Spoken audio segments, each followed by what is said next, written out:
Ini cara bikin Pizza Hut special. Okey, kita kasih keluarkan roti dulu bulat, kasih taruh itu apa?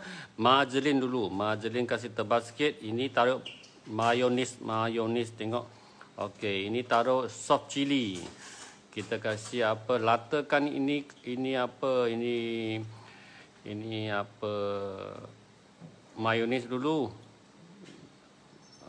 Itu macam kasih lata dulu. Okey. Lepas lata, okey, kita tengok ini. Ini jagung, bawang besar, bawang putih. Okey. Ini apa?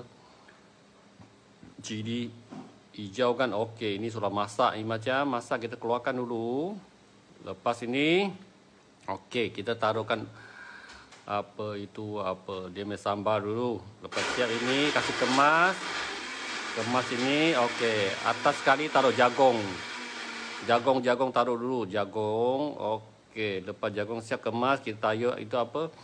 Ini apa? Okey, tomato. Tomato lagi taruh tomato.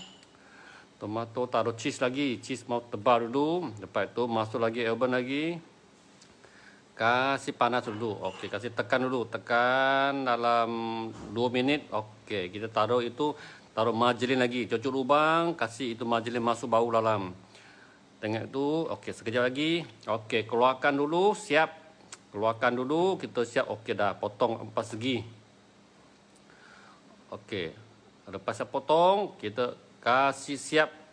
Tambah lagi itu margarine lagi. Okey, taruh lagi itu, kita ambil kuah lagi.